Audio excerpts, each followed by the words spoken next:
Bom dia, sétimo ano. Hoje é dia 14, terça-feira. Vamos continuar aí com o nosso conteúdo, né? Estamos quase encerrando aí a unidade 4, que é termologia. Aí nós paramos na página 334, onde ele está falando aí sobre os tipos de dilatação térmica, né? Lembrando que dilatação é o quê? Quando alguma superfície se expande, né? Aumenta, se dilata, né? Como está dizendo aí o título, dilatação térmica, ou seja, ela vai se dilatar em relação à temperatura, né? O que vai causar essa dilatação vai ser a temperatura. Então, nós temos aí, ele está dizendo aí nessa página aí, que todos os objetos que existem no universo, eles são tridimensionais, ou seja, possuem 3 dimensões, né? Quando ele fala aí dessas 3 dimensões, ele quer dizer comprimento, largura e altura, né? São as 3 dimensões. Um cubo, né? Ou uma placa ou um fio, né? Por exemplo, o fio ele tem a largura e a espessura, né? Tem o comprimento, largura, espessura. Então, essas são as dimensões. Então, tudo que nós temos no universo, todos os objetos, eles possuem 3 dimensões, né? E esses objetos estão sujeitos à dilatação, né? Que é o quê? A dilatação ou a contração, né? Que por conta da temperatura, ele vai poder dilatar ou contrair, né? Isso pode acontecer com os sólidos e com os líquidos, né?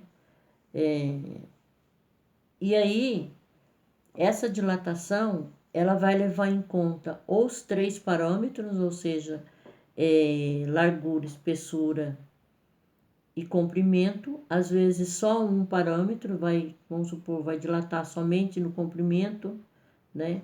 Outro só na largura, às vezes acontece com os dois. Então, quando isso acontece, nós temos os tipos de dilatação.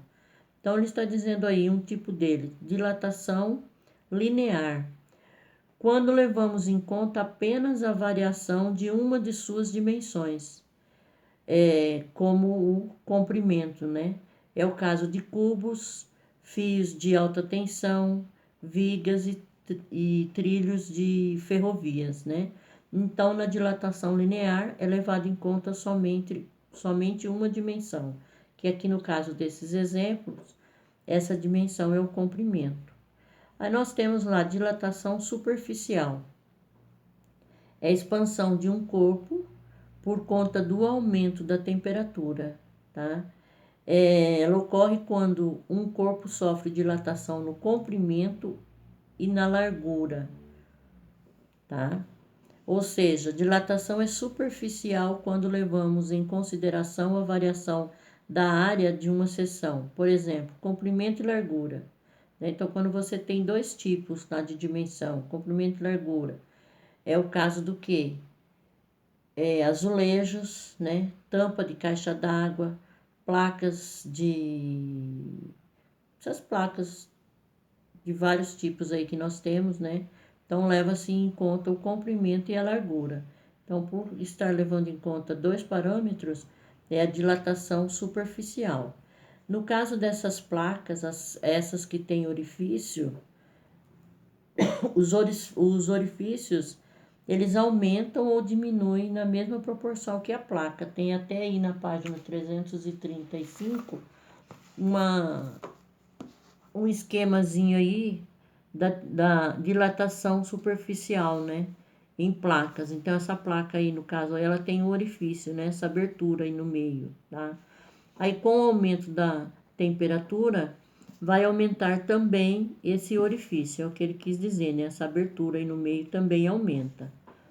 Aí nós temos um outro tipo de dilatação, que é a dilatação volumétrica, né? Então, o nome já diz, volumétrica. Nós vamos ver aí a dilatação em relação ao volume, né? quando a gente considera a variação de volume, isto é, do comprimento, da altura e da largura, né? Nesse caso aí, na dilatação volumétrica, é usado as três dimensões, né? A altura, a largura e o comprimento, tá? É o que ocorre com todos os objetos na natureza. Então, todos os objetos que nós temos na natureza a dilatação ocorre com as três dimensões: altura, largura e comprimento, tá? Os corpos que são ocos, eles dilatam-se tanto quanto os que são maciços, tá? Ou seja, as cavidades ocas aumentam ou diminuem na mesma proporção que o líquido, tá? Dilatação dos líquidos, o que acontece? Tem aí uma foto aí onde ele demonstra a dilatação aparente do líquido, tá? Vou explicar o porquê que é aparente. Então, os líquidos, eles não apresentam forma própria, né? Porque onde você colocar, ele vai adquirir a forma daquele recipiente que você colocou ele, né? E quando eles são aquecidos, né? Considera-se a dilatação do recipiente, né? Que é o recipiente, o sólido, né? Então, você vai ter que levar em consideração a dilatação do recipiente onde você colocou esse líquido, né? Aí, quando ele, no aquecimento desse líquido, ele preenche completamente o recipiente que o contém. O líquido vai extravasar. Tem um exemplo aí, ó. Ele colocou lá 2 vasilhas lá, tipo um copo, né? O exemplo. Supondo que o recipiente acima esquematizado tenha capacidade igual a 20 litros. Então, tem ali, o primeiro ali, 20 litros. E esteja completamente cheio com certo líquido. O sistema é aquecido, ele colocou aí uma vela, né? Então, ele está aquecendo esse sistema. E o frasco se dilata. Vocês estão vendo aí que esse frasco que antes dele ser aquecido, ele era de 20 litros, ele cabia 20 litros, ele foi aquecido, que é um sólido, né? Aqueceu, ele vai se dilatar e a partir dessa dilatação aumentou o volume dele em 1 litro, né? Ele ficou com 21 litros.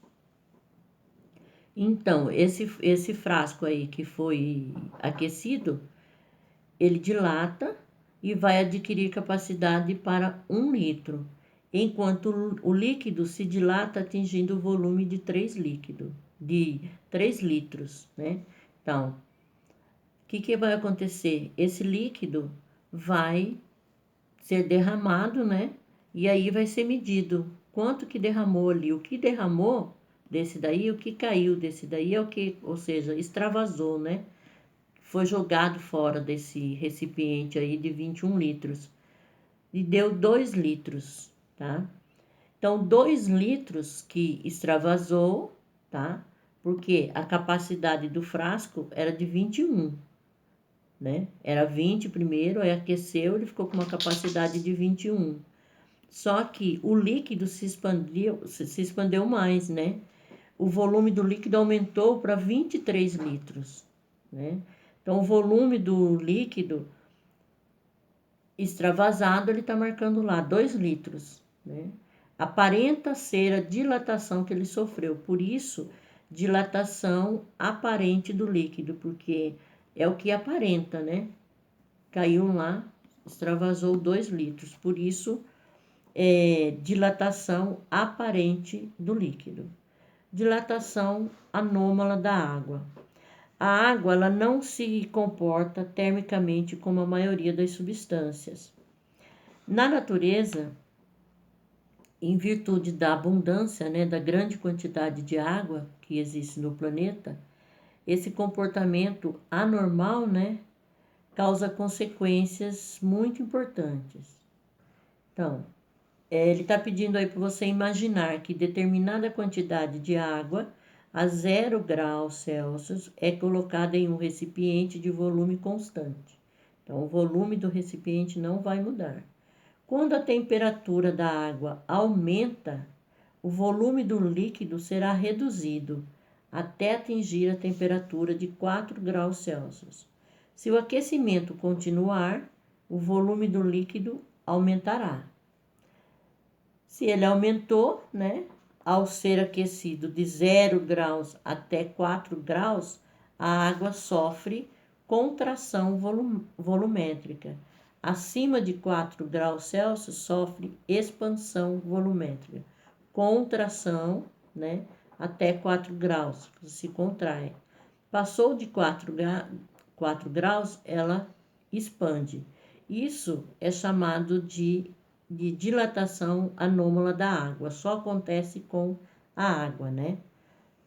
Isso daí pode ser explicado pela existência de um tipo especial de ligação entre as moléculas, que é chamado de ponte de hidrogênio, que a gente sabe que a água é formada do quê?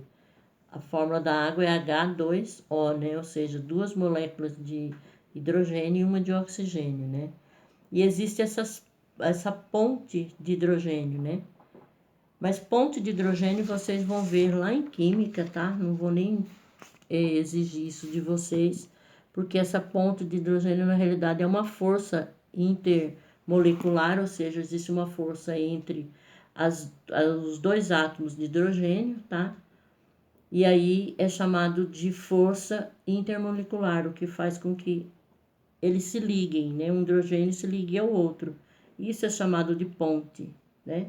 Como se tivesse uma ponte ligando um átomo de hidrogênio com o outro átomo de hidrogênio, tá? Por isso que a água, ela tem uma dilatação um pouco diferente dos outros líquidos, tá? E essa ponte intermolecular é de natureza elétrica, ou seja, porque possui elétrons, né? Então, isso daí vocês vão entender direito o que eu estou falando aqui. Não vou nem cobrar isso de vocês, porque essas forças aí, primeiro vocês têm que ter um pouquinho de noção de química para poder entrar nesse assunto, tá? Então, por enquanto, vocês têm que saber que essa força intermolecular são pontes que ligam um hidrogênio ao outro, né? Em átomos, né? Átomos de hidrogênio, tá?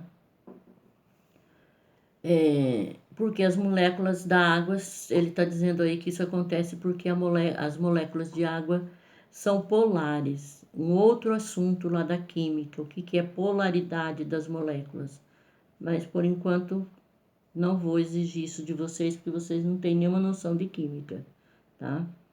Aí ele está dizendo lá, quando se eleva a temperatura de certa quantidade de água a partir de 0 graus Celsius, ocorre 2 efeitos que se opõem quanto à manifestação macroscópica, ou seja, é o que você vai ver, né? Macroscópico é o que a gente consegue ver a olho nu, sem nenhum equipamento. Microscópica é quando a gente precisa de um microscópio para poder verificar o que ocorreu. Então, esses dois efeitos aí, o que acontece? O aumento da energia cinética, ou seja, vai haver uma maior agitação das moléculas e aí vai aumentar a distância entre elas. E aí então acontece a expansão, aumenta a distância entre as moléculas. Então o líquido se expande. Um outro efeito, algumas pontes de hidrogênio, elas podem se romper, tá? E aí ela vai afetar o equilíbrio entre as moléculas, né? Então, o que acontece? As moléculas, elas vão se aproximar umas das outras. Aí acontece o quê? A contração volumétrica. Então, na dilatação, as moléculas se expandem, né? Aumenta a agitação entre elas, elas se expandem, por isso vai se expandir o líquido, né? A água se expande. E o contrário acontece quando diminui essa agitação entre essas moléculas. Diminui porque há uma quebra dessa ponte de hidrogênio e aí ela vai se contrair, o volume vai diminuir, tá? Então, esse comportamento aí, pessoal, é conhecido como comportamento anômalo da água, tá? E é isso que acontece no fundo dos mares e oceano, tá? Porque no fundo dos mares e oceanos, onde o inverno é extremamente rigoroso, né? A água da superfície vai congelar, tá? Mas a água do fundo de um lago, numa região de inverno muito intenso, ele vai permanecer no estado líquido, tá? Por conta disso daí, por conta desse efeito aí, tá? Mas eu não vou cobrar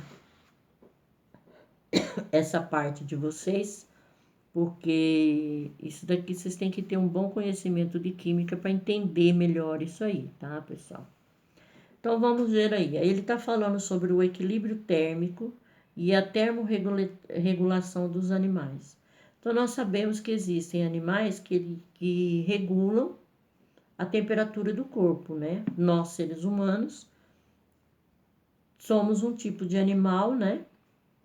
Que as pessoas, os alunos acham estranho eu falar dos seres humanos como animais, né? Mas nós somos animais racionais, né? E existem os animais que não são racionais, que têm um tipo de equilíbrio térmico diferente. São os animais ectotérmicos. O que acontece? Eles adquirem a temperatura do corpo deles, eles controlam a temperatura conforme a temperatura do ambiente, tá? Isso explica por que num sol do meio-dia você não vê um sapo lá no sol, né? Um lagarto no sol do meio-dia, tá? Então eles controlam a temperatura do corpo deles, não é controlado pelo próprio corpo. O que acontece? É controlado de acordo com o ambiente. Se o sol estiver muito quente, você vai ver que o lagarto, que o sapo, ele vai estar escondido em algum lugar onde ele não pegue sol, né? Porque senão ele vai superaquecer. Então, esses animais são chamados animais ectotérmicos, tá? Aquece seus corpos por meio de fontes de calor externa, como o sol ou rochas aquecidas. Esses animais, os peixes, os anfíbios, os répteis, são animais ectotérmicos, tá? Então, animais ectotérmicos. Todos os répteis, né? Os anfíbios, os peixes, são animais ectotérmicos. Tem até aí um esquema aí de um lagarto, né? Então, lá no começo do dia, lá 10 graus, tá? Aí vai aumentando. Vocês estão vendo ali que conforme aumenta a temperatura do ambiente, aumenta a temperatura do lagarto. Aí vai caindo a temperatura do ambiente, vai caindo a temperatura do corpo do lagarto, tá? Então, para eles, é muito mais fácil se movimentarem logo de manhãzinha ou então à noite, né? Porque aí eles não vão receber tanto calor. Na página 337, tem aí um textozinho falando sobre o lagarto. Olha lá, comportamento de um lagarto. Você já ouviu a expressão lagartear? Sabe o que ela significa? Observe a imagem ao lado. Então, vocês estão vendo nessa imagem aí, meio-dia, o lagarto ele está debaixo de uma rocha ali, né? Ou seja, ele está se escondendo do sol, né? Aí, fim de tarde, ele já pode sair, porque os raios solares já não são tão intensos, né? E aí, o que diz esse texto aí? Lagartear quer dizer ficar ao sol para se aquecer, assim como faz o lagarto. Nas primeiras horas da manhã e no final da tarde, esse réptil se expõe ao sol para se aquecer. Próximo ao meio-dia, momento em que o sol é mais forte, ele pode se esconder sobre uma pedra ou em outro lugar à sombra para não ficar superaquecido e comprometer seu metabolismo. Então, pessoal, os animais ectotérmicos, eles não têm um sistema no organismo para poder controlar a temperatura A temperatura é de acordo com a temperatura ambiente. O sol vai aquecer ele demais, né? Então ele se adaptou a isso. Tem certas horas do dia que eles não vão sair, né? Porque senão o corpo fica hiperaquecido, até mesmo se você pegar um lagarto, se quiser fazer uma experiência, você pegar um lagartinho aí qualquer, uma lagartixa, vamos supor, colocar lá numa gaiolazinha, num local onde ela não saia, e deixar no sol, exposto realmente num sol de meio-dia, deixar ela lá a tarde toda, você vai verificar que quando chegar à tarde, esse lagarto está morto, porque aqueceu muito, eles não controlam, então vai aquecer demais e ele vai morrer, tá? Então, o que é importante para vocês saberem que esses animais ectotérmicos, eles não regulam a temperatura do corpo. Essa temperatura depende da temperatura do ambiente. Aí nós já temos os animais endotérmicos, que é o nosso caso. É o caso dos mamíferos, né?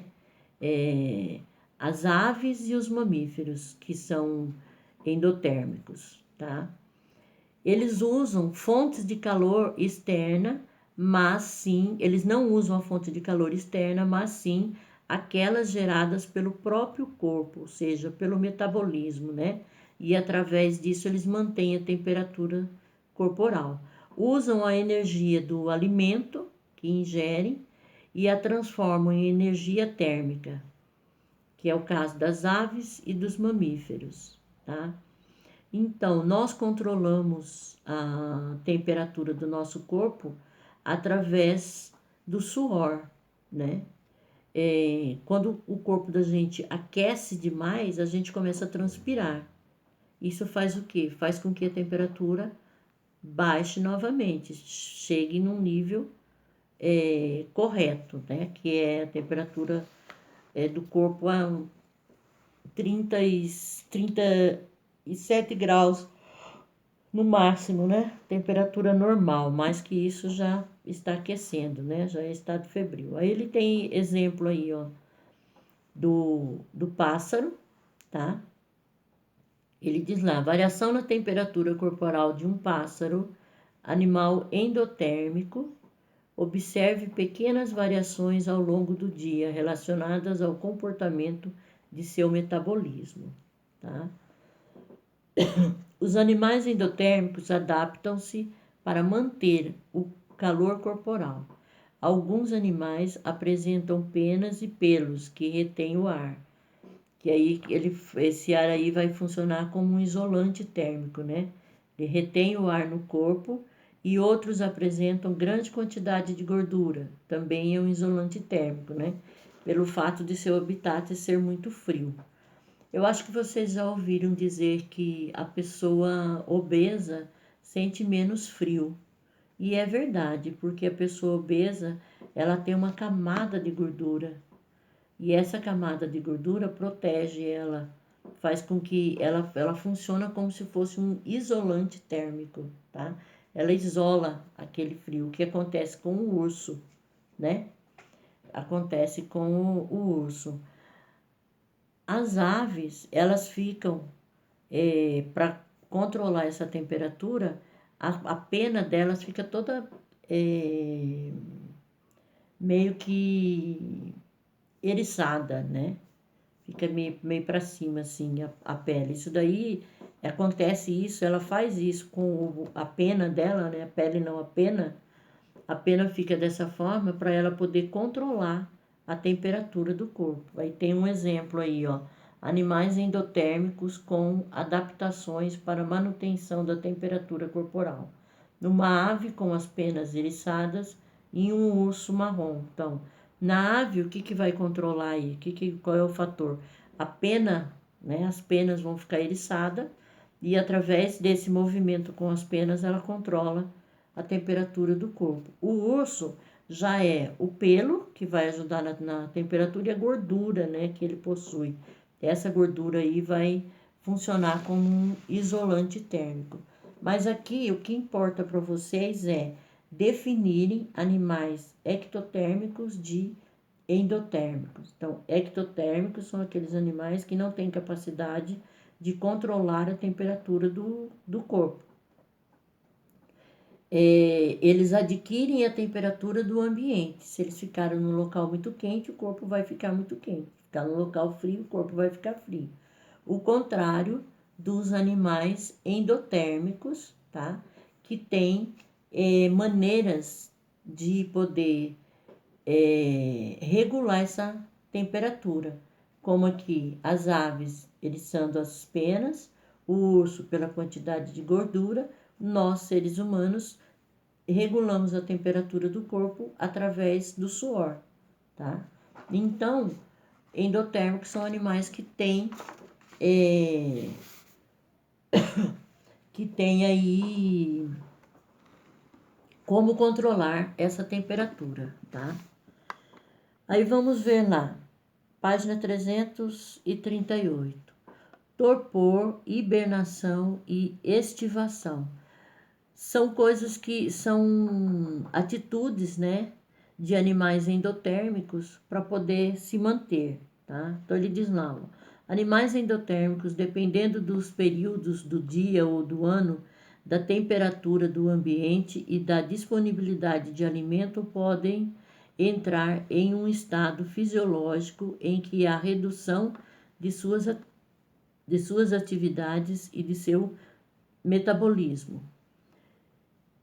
Esse estado, denominado torpor, é uma adaptação para promover a economia de energia quando esses animais se encontram em situações difíceis, tipo a escassez de comida, né, que é o que mais afeta, ou em situação perigosa, como a fuga de predadores, né, ele está fugindo de algum predador, ou mesmo quando estão em inatividade. Os morcegos, por exemplo, apresentam um torpor diário, pois são mais ativos durante a noite. Já o beija-flor, vocês podem ver que morcego, ele fica quieto, grudado lá numa parede, no teto, o dia todo. Quando chega a noite, ele começa a se movimentar. O fato dele ficar o dia todo lá parado é chamado de torpor, tá? São essas atitudes. Então, ele falou aí dos morcegos. Já os beija-flores apresentam essa adaptação durante a noite, quando os suprimentos alimentares são mais escassos. Então, as aves, o que acontece? Elas se movimentam o dia todo, né, procurando alimentos e tal, e à noite ela fica quietinha lá no seu canto, ou seja, ao contrário do morcego, tá? Então, isso daí é estado de torpor.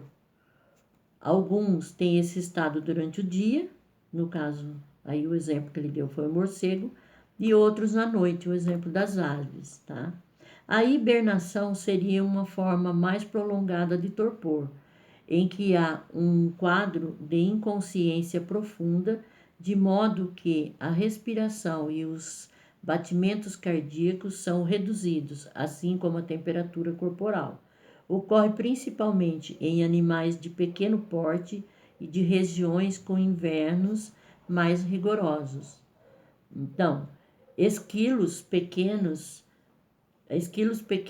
roedores e marmotas se preparam para hibernarem no inverno, alimentando-se continuamente durante o verão.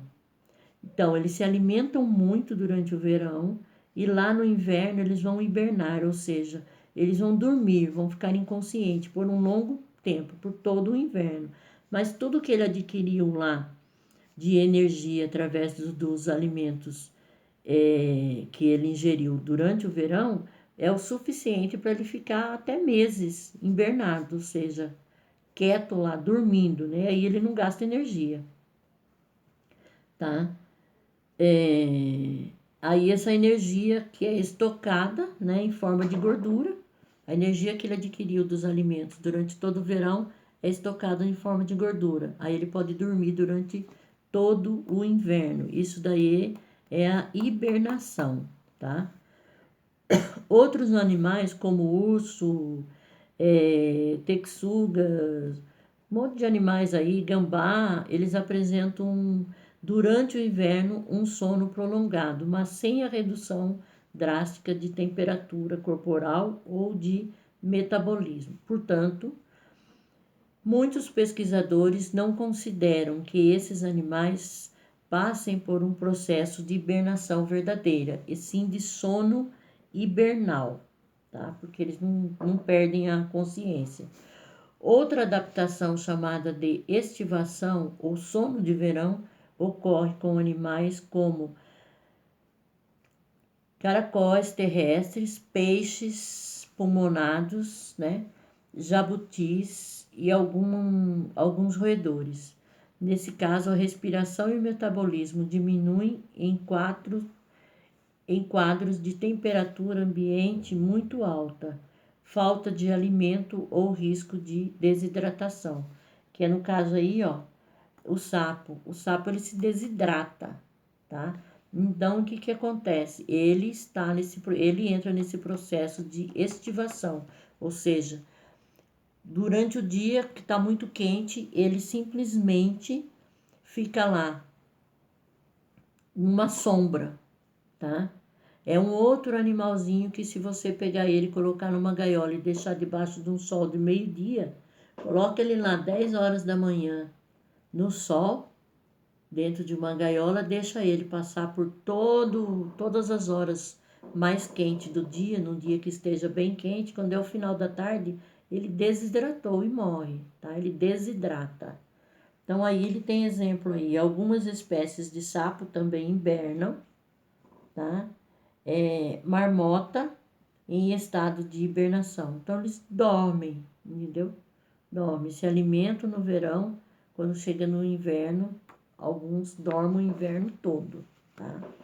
Então, pessoal, dessa unidade 4 aí, eu acho que é isso que eu queria passar para vocês. E essa parte de tipos de dilatação, vocês só vão precisar saber, pessoal, o que é dilatação térmica, tá?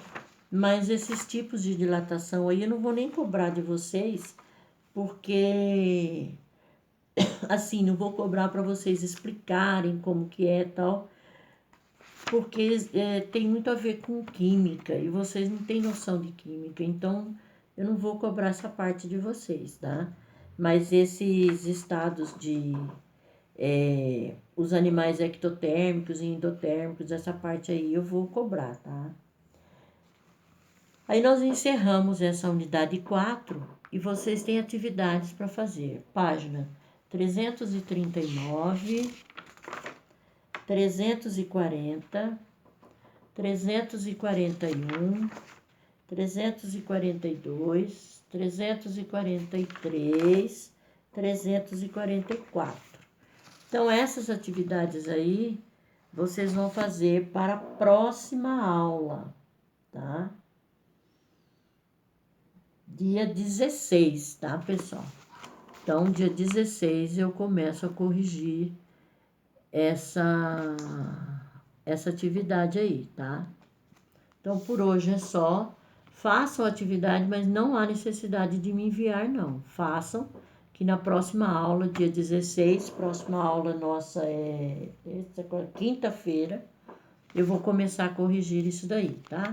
Por hoje é só. Beijo a todos.